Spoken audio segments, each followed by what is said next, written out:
अभ्यासकुल classes में आपका स्वागत है। इस वीडियो में हम डिस्कस करेंगे कुछ इंपॉर्टेंट एलॉयज। बेसिकली ये आपका 10th से 9th 10th की जो केमिस्ट्री का टॉपिक है वहां से फॉलो हो रहा है। ये एनसीईआरटी से है प्लस ये लुसेंट से है, ठीक है। और ये एचसीएस जो आपका प्रीलिम्स एग्जाम है उसके लिए बहुत ज्यादा इंपॉर्टेंट है। एचसीएस प्रीलिम्स एग्जाम के लिए बहुत ज्यादा इंपॉर्टेंट है। मैं एक बार आपको बताता हूँ, जैसे आपसे क्या पूछा जा सकता है। आपसे पूछा जा सकता है ब्रॉन्ज, एक स्टेटमेंट बोल रहा हूँ, bronze is alloy of copper and zinc. जो ब्रॉन्ज है वो कॉपर एंड जिंक का वो है। Statement number 1, in German silver in German silver there is 5% silver and 60% copper. तो आपसे पूछा जाएगा कि इनमें से ऊपर जो दो स्टेटमेंट है इनमें से ए सिर्फ पहली वाली ट्रू है, दूसरी वाली ट्रू है, 1 एंड 2 दोनों ट्रू है और none of the above true है। तो वीडियो को पॉज करके आप एक बार थॉट दो इस चीज को लेके कि ब्रॉन्ज किस किस का अलॉय है और जर्मन सिल्वर में कितनी परसेंट कौन सी मेटल पाई जाती है। तो जो चीजें हमें देखने में बहुत इजी लगती है वहां पे काफी टाइम हम रियल टाइम एग्जाम में उसमें फंस जाते हैं। तो इसमें मैं ट्राई करूंगा एक ट्रिक की हेल्प से। इसमें काफी निमोनिक्स यूज करूंगा। निमोनिक्स में क्या होगा कि पीबी वैसे लेड होता है। क्या होता है? लेड होते हैं। पीबी को मैं पंजाब से आपको याद करवाने की कोशिश करूंगा। निमोनिक जब भी बनाऊंगा तो पंजाब। जो पीबी की बेसिकली ओर होती है, लेड की जो ओर होती है वो होती है गैलिना। ये आप वैसे याद रखो कि गैलिना क्या होते हैं? लेड की एक और होती है। उसके अलावा जब भी एसएन आएगा, एसएन का मतलब होता है टिन, पर मैं ऐसे याद करवाऊंगा सन। एसएन से सन याद रखना, पीबी से पंजाब याद रखना, ठीक है। और जो एसएन की आपकी ओर होती है, टिन की जो ओर होती है वो होती है कैसेटेराइट। कैसेटेराइट इसकी ओर होती है, ये ओर है इसकी, ठीक है। ये दो एडिशनल चीजें आप अभी याद कर लीजिए क्योंकि ओर्स भी आपको इनकी पता होनी चाहिए। अयस्क बोलते हैं इसे हिंदी में, अयस्क, ठीक है। अब शुरू करते हैं। सबसे पहले हम अपनी देखो, एक तो होता है आपके पास पित्तल और एक होता है तांबा। एक होता है पित्तल और एक होता है तांबा। पित्तल को क्या बोलते हैं? पित्तल को बोलते हैं ब्रास। ब्रास बोलते हैं पित्तल को। और तांबा को बोलते हैं ब्रॉन्ज। जो बोलते हैं ना कि सबसे पहले गोल्ड मेडल मिला, फिर सिल्वर मेडल मिला, फिर ब्रॉन्ज मेडल मिला। तो ब्रॉन्ज मतलब तांबे का मेडल होता है, वो तांबे का, ठीक है। अब ब्रास किससे मिलके बने? ब्रास मिलके बने कॉपर और जिंक से। कॉपर और जिंक से। परसेंटेज आपको इतनी याद नहीं रखनी, जहां पे जरूरी होगा मैं वहां पे बताऊंगा। कॉपर और जिंक से मिलके बने। और जो ब्रॉन्ज बने वो किससे मिलके बने? कॉपर और एसएन से, तांबे से। तो ऐसे याद रखना, जैसे पिताजी, पिताजी, पिताजी।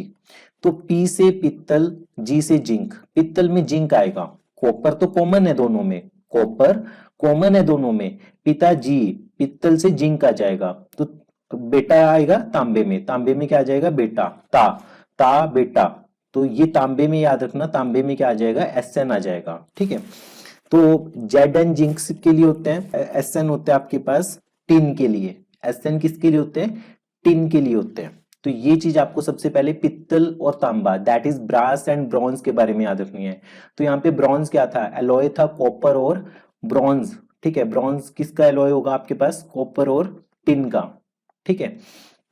उसके बाद थर्ड, अगर हम बात करें जर्मन सिल्वर की, जर्मन सिल्वर, आपको एक चीज करनी चाहिए कि आपको ये जितनी भी मेटल्स है एक बार इनके बारे में यूट्यूब की शॉर्ट्स वीडियो देख सकते हो या फिर आप विकिपीडिया पे चेक कर सकते हो। तो जर्मन सिल्वर में ना सिल्वर नाम के लिए आ रहा है पर एक्चुअली में इसमें सिल्वर नहीं होता, ठीक है। ये क्वेश्चन ऑलरेडी काफी बार यूपी पीसीएस टाइप एग्जाम्स में पूछा जा चुके हैं। तो इसमें देखो कॉपर भी होते हैं, जिंक भी होते हैं और निकल भी होते हैं, निकेल भी होते हैं, ठीक है। कॉपर, जिंक और निकल। तो कॉपर 60% के करीब, जिंक 20% के करीब और 20% के करीब निकल होते हैं। तो ये आपको याद रखना है, कॉपर, जिंक और निकल जर्मन सिल्वर में होते हैं। तो इसमें सिल्वर नहीं होता, बस आपको इतना जरूर याद रखना है। तो जर्मन सिल्वर के लिए एक ट्रिक बन सकते हैं, निकुंज याद रख सकते हो आप, निकुंज, ठीक है। निकुंज वर्ड याद रखोगे तो नी से निकेल आ जाएगा, की यू से कॉपर आ जाएगा, जेड एन से जिंक आ जाएगा। देन फोर्थ अगर हम बात करें तो आपके पास दो इंपॉर्टेंट स्टील है। एक है स्टेनलेस स्टील, एक कौन से? स्टेनलेस स्टील है। बेसिकली स्टेनलेस स्टील में क्या होगा? ये यूटेंसिल्स और सर्जरिकल जो कटलरी होती है ना, जो आपके पास सर्जरिकल कटलरी होती है उसे बनाने में इसका यूज होता है, सर्जरिकल कटलरी। तो इसमें क्या क्या चीज होती है, देखो आयरन तो होगा Fe, क्रोमियम भी होगा, निकेल होगा और कार्बन होगा, निकेल और कार्बन। तो क्रोमियम कार्बन ये 3-4 एलिमेंट्स है इसमें। नेक्स्ट अगर हम बात करें निकल स्टील, कौन सा स्टील, निकल स्टील, ठीक है। निकल स्टील में क्या होगा, सिर्फ निकल होगा, आयरन के साथ क्या होगा, सिर्फ और सिर्फ निकल होगा। और यहाँ पे क्या था आपके पास, यहाँ पे क्रोमियम भी था और कार्बन भी था, ये चीज आपको याद रखनी है। तो आपके पास 5 एलॉय होगी। नेक्स्ट एलॉय की बात करते हैं, जो एरोप्लेन होते हैं, एरोप्लेन में जो मेटल का यूज होता है वो जो भी मेटल नहीं होती, बेसिकली एलॉय होती है। तो कौन सी एलॉय का यूज होता है और उसमें कौन कौन सी मेटल्स होती है, तो इसका आंसर है मैग्नीशियम। मैग्नीशियम, मैग्नीशियम आपको याद रखना है, मैग्नीशियम। मैग्नीशियम में एल्यूमिनियम होते हैं, देखो एल्यूमिनियम का लियम आ गया और मैग्नीशियम का मैग आ गया, तो मैग्नीशियम और एल्यूमिनियम को मिक्स करके मैग्नीशियम। तो एल्यूमिनियम होते हैं 95%, 95% एल्यूमिनियम होते हैं, और मैग्नीशियम होते हैं 5%। मैग्नीशियम कितना परसेंट होते हैं, 5%। तो ये आपको याद रखना है, एरोप्लेन के लिए मैग्नीशियम होते हैं। उसके बाद अगर हम बात करें सोल्जर की, सोल्जर, सोल्जर तो आपको पता है कि एक सिख रेजिमेंट है, सिख रेजिमेंट, सिपाही, मोस्टली सोल्जर्स कहाँ से होते हैं, पंजाब से। तो जो पंजाब के बेटे होते हैं ना, पंजाब के बेटे, पीबी पंजाब, एसएन बेटे, तो पीबी आपके पास है 50% लेड, और टिन जो आपके पास है ये भी 50% है, ठीक है। तो पंजाब के बेटे सिपाही होते हैं, सोल्जर होते हैं। तो आप इसे ऐसे आइडिया रख सकते हो कि सोल्जर में कौन कौन सी मेटल है, पंजाब के बेटे सोल्जर में। उसके बाद गन मेटल, देखो पंजाब में गन कल्चर भी है, गन मतलब कि बंदूकों के ऊपर काफी गाने बनाए जाते हैं। तो नेक्स्ट है गन मेटल, कौन सी मेटल है, गन मेटल। तो गन मेटल में क्या चीजें आएंगी, कॉपर तो आएगा ही आएगा, जिंक आएगा, एसएन आएगा और पीबी आ गया। पीबी पक्का आएगा, पंजाब के बेटे, ठीक है, उन क्योंकि वो सोल्जर है तो वो गन्स का भी यूज करेंगे, ठीक है। तो ये आपको याद रखना है, इसमें एसएन और पीबी दो चीजें आ रही है गन मेटल में, गन मेटल में एसएन और पीबी आ रही है। और इसका गन मेटल का यूज कहाँ पे करते हैं, गन में बनाने में, वैरल्स बनाने में, गियर्स बनाने में, इन सब जगह पे गन मेटल का यूज होता है, ठीक है, गन मेटल, ये आपको नहीं भूलना। फिर उसके बाद आपके पास है 2 मेटल्स हैं, मुंज मेटल, मंज मेटल भी बोल सकते हो आप इसे, मतलब प्रोनाउंसिएशन देखना, मंज या मुंज मेटल, ठीक है, मुंज मेटल।